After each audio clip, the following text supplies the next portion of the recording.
ಹುಬ್ಬಳ್ಳಿಯಲ್ಲಿ ಬಾಲಕಿಯನ್ನ ಕೊಂದ ಕೀಚಕನ ವಧೆಯಾಗಿದೆ. ಸರಿಯಾದ ಶಿಕ್ಷೆ ಅಂತ ಆತ್ಮಸಾಕ್ಷಿ ಹೇಳುತ್ತೆ. ಆರೋಪಿ ಎದೆಗೆ ಗುಂಡು ಹಾರಿಸಿದ್ದಾರೆ ಲೇಡಿ ಪಿಎಸ್ಐ ಅನ್ನಪೂರ್ಣ ಅವರು. ಅಶೋಕನಗರ ಪಿಎಸ್ಐ ಅನ್ನಪೂರ್ಣ ಅವರು ಆರೋಪಿಗೆ ಗುಂಡು ಹಾರಿಸಿದ್ದಾರೆ. ಕೀಚಕನ ಪಾಲಿಗೆ ಭದ್ರಕಾಳಿಯಾಗಿದ್ದಾರೆ ಪಿಎಸ್ಐ ಅನ್ನಪೂರ್ಣ. ಆರೋಪಿ ಬಂಧನದ ವೇಳೆ ಪಿಎಸ್ಐ ಸೇರಿ 3 ಮೇಲೆ ದಾಳಿಗೆ ಪ್ರಯತ್ನ ಪಟ್ಟಿದ್ದ. ಗಾಯಗೊಂಡ ಪಿಎಸ್ಐ ಹಾಗೂ 2 ಸಿಬ್ಬಂದಿಗೆ ಕಿಮ್ಸ್ನಲ್ಲಿ ಟ್ರೀಟ್ಮೆಂಟ್ ಅನ್ನು ಕೊಡಿಸಲಾಗ್ತಾ ಇದೆ. ಪಿಎಸ್ಐ ಅನ್ನಪೂರ್ಣ ಅವರಂತೂ ಅನ್ಕಾನ್ಶಿಯಸ್ ಆಗಿದ್ರು. ಇನ್ನಿಬ್ರಿಗೂ ಕೂಡ ಬಟ್ಟೆ ಗಿಟ್ಟೆ ಎಲ್ಲ ಹರಿದೋಬೇಕು. ಆ ಕೆಲಸವನ್ನ ಅನ್ನಪೂರ್ಣ ಅವರು ಮಾಡಿದ್ದಾರೆ. ಆ ಕೀಚಕನ ಪಾಲಿಗೆ ನಿಜಕ್ಕೂ ಕೂಡ ಭದ್ರಕಾಳಿಯಾಗಿದ್ದಾರೆ ಪಿಎಸ್ಐ ಅನ್ನಪೂರ್ಣ. ಕೊನೆಗೂ ಕೂಡ ಆತ ಮೃತಪಟ್ಟಿದ್ದಾನೆ. ದೃಶ್ಯದಲ್ಲಿ ತಾವೀಗ ಗಮನಿಸ್ತಾ ಇದ್ದೀರಾ. ಒಂದು ಕಡೆ ಆತನ ಶವ, ಮತ್ತೊಂದು ಕಡೆ ಪೊಲೀಸರನ್ನ ಸಾಗಿಸ್ತಾ ಇರೋದು ನೋಡ್ತಾ ಇದ್ದೀರಾ. ಕಿಮ್ಸ್ಗೆ ಕರ್ಕೊಂಡು ಬಂದು ಅವ್ರನ್ನ ಹಾಸ್ಪಿಟ್ಲಿಗೆ ಸೇರಿಸ್ತಾ ಇರ್ತಕ್ಕಂಥ ಕ್ರಮ. ಇಂಥ ಸಂದರ್ಭಗಳಲ್ಲಿ ಪೊಲೀಸರು ಆತ್ಮರಕ್ಷಣೆಗೋಸ್ಕರ ಫೈರಿಂಗ್ ಮಾಡ್ಬೋದು.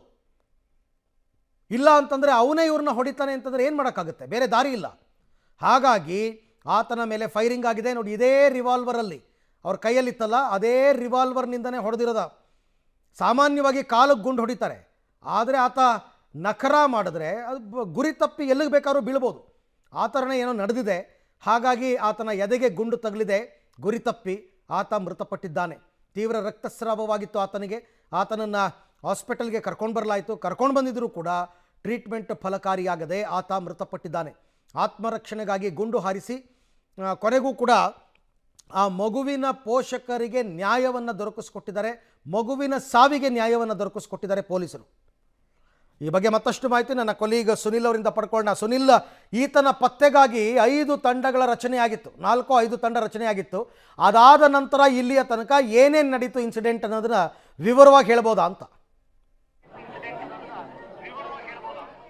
ಅರವಿಂದ, ಯಾವಾಗ ಈ ಪ್ರಕರಣ ಬೆಳಕಿಗೆ ಬರುತ್ತೋ ಪೊಲೀಸರು ಆ ಬಾಲಕಿಯನ್ನ ಒಂದು ಹುಬ್ಬಳ್ಳಿ ಕಿಮ್ಸ್ ಶವಾಗಾರಕ್ಕೆ ತಲುಪಿಸ್ತಾರೆ.